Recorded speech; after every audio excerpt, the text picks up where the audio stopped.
기독교에 대해서 궁금한 것이 있으신 분들 저희들이 답해드립니다. 기알못 궁금해.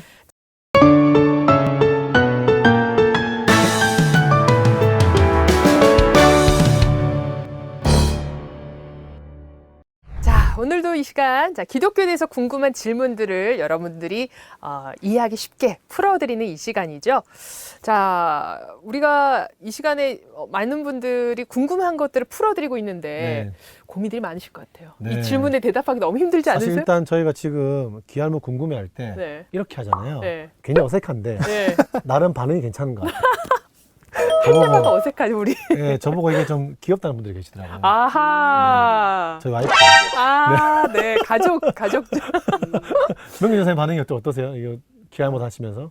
저는 오히려 그러니까 아까 말씀하셨는데 질문이 좀 부담되기도 하는데 오히려 덕분에 공부 많이 하는 것 같아요. 네, 사실 맞아요. 이게 제가 얼마나 가벼운 사람인가 생각해 우리의 보면 참을 수 없는 가벼움. 그렇죠.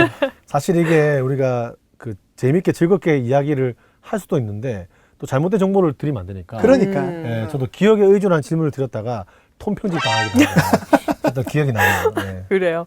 어쨌든 이 질문들에 여러분 정말 이해하기 쉽도록 풀어드리기 위해서 이 두 분이 열심히 공부하면서 대답을 해드린다는 걸 기억해 주시고요.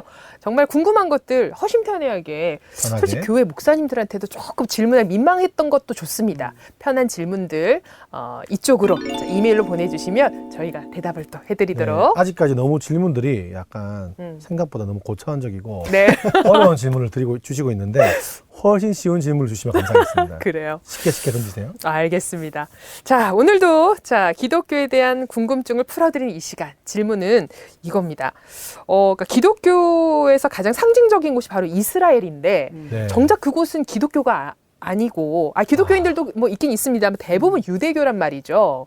여기에 대해서 궁금한 분들이 많으신 것 같아요. 왜 이스라엘 사람들은 기독교인이 아니냐? 이 질문도 진짜 힘든 질문이에요. 네. 그렇죠. 우리 전사님 잘 답하실 것 같아요. 기대됩니다. 네. 지금 자세를 좀 고쳐잡고요. 사실 유대교하고 기독교는 뭐랄까요? 좀 다른 종교적 성격을 가지고 있다라고 보는 게 맞을 것 같아요.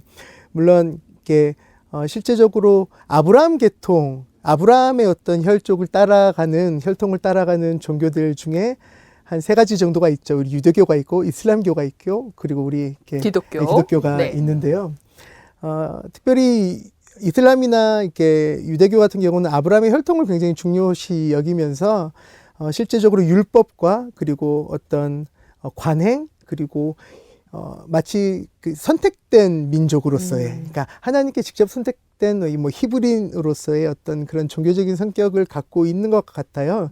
그러다 보니 약간 좀 타 종교에 대해서 되게 부정적이기도 한 거죠. 뭐 같은 아브라함 계통이지만 기독교나 이슬람에 대해서 굉장히 배타적인 부분을 가지고 있다라고 볼 수 있어요. 근데 네. 우리 기독교 같은 경우는 오히려 그런 유대교의 교리나 어떤 그런 말씀, 이렇게 타낙이라고 하죠. 타낙. 이런 구약의 말씀들을 계승하고 있고 그리고 오히려 이 기독교는 예수 그리스도를 통해서 그리고 한 민족을 뛰어넘어서 세계 공동체 안에 그리고 세계 안에 하나님의 사랑을 실천하고 실현해내는 어떤 신성한 신의 모습을 얘기하고 그것들을 강조하는 종교라고 볼 수 있는 거죠. 실제로 그러니까 유대교와 기독교가 가지고 있는 종교적인 색깔이 좀 다르다라고 보는 거죠. 네. 결국은 이제 이스라엘에서 예수 그리스도를 그리스도로 보냐 안 보냐의 문제가 가장 갈리는 거죠. 네. 저희들을 기독교는 사실 예수님을 하나님으로 믿고 있지만 유대교에서는 삼위일체라는 것에 대해서 삼위일체를 이제 믿지 않거든요.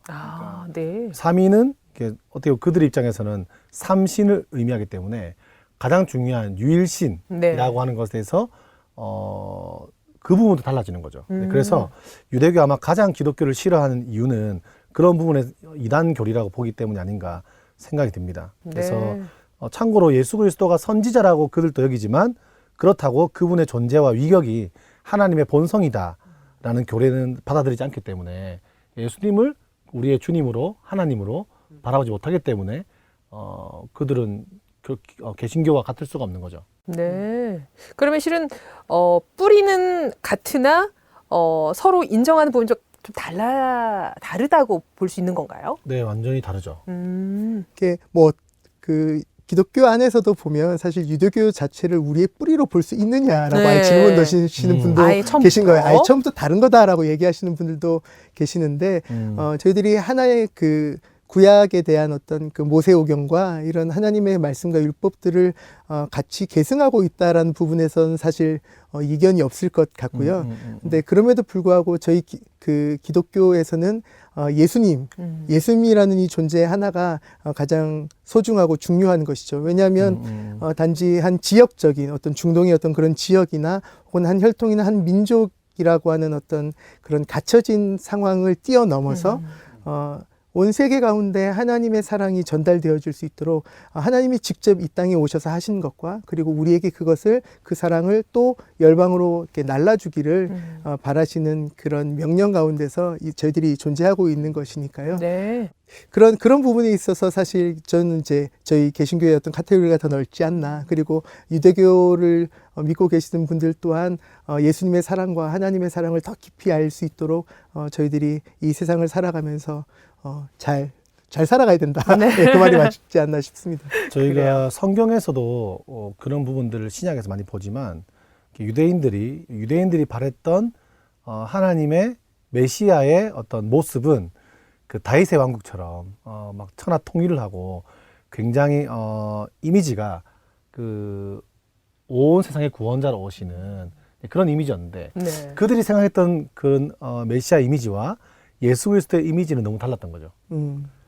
예수님 유대인들이 상상하는 메시아는 다윗의 후손으로 이스라엘을 세계 최강국으로 만들어줄 명예롭고 힘 있는 대상으로 인식했지만 예수님은 말 구유에 나셨고 베들레헴에 나셨고 그리고 말 대신 나귀를 타시고 자기를 낮춰서 종의 모습으로 오셨다는 성경 말씀처럼 오셨기 때문에 그들이 볼 때는 아마 인정할 수 없는 메시아의 모습이 아니었는가 생각이 듭니다. 네. 기실 유대교의 모습을 보면서 이게 뭐 우리 종교가 짱이야 뭐 이런 것을 얘기하는 건 아닌데요. 근데 좀 스스로를 돌아보고 싶은 것은 있어요. 그러니까 저희들 또한 이 세상의 가장 큰 가치인 예수 그리스도와 사랑을 전하는 종교로서 우리가 존재하고 있지만 유대교처럼 좀 배타적이거나 혹은 어떤 선민의식이나 우리가 하나님의 백성이야, 우리만 하나님의 백성이야 라고 생각하는 어떤 그런 배타성을 가지고 살아갈 때 다른 이들과 함께 공존하는 것이 무척 어렵다라는 네. 것이죠. 혹시 우리 안에도 우리 개신교 안에서도 그런 모습이 있다면 우리가 싸워가고 우리 또한 예수님의 사랑으로 스스로를 부스러뜨리고 하나님 앞에 겸손하게 살아가는 어떤 삶의 자세도 필요하지 않나 생각해 봅니다. 네. 오늘 또 보니까 굉장히 네. 진리문의 시작과 다르게 네. 또 굉장히 넓은 의미의 이야기까지 그렇네요. 깊은 이야기를 나눴고 그래요. 자, 모든 것들을 포용하셨던 우리 예수님처럼 우리 기독교는 그런 종교이다라고 표현할 수 있을 것 같은데, 자, 오늘의 궁금증은 여기까지 풀어드리도록 하겠습니다. 오늘 함께 해주셔서 고맙습니다. 감사합니다. 행복하세요. 또 만나요.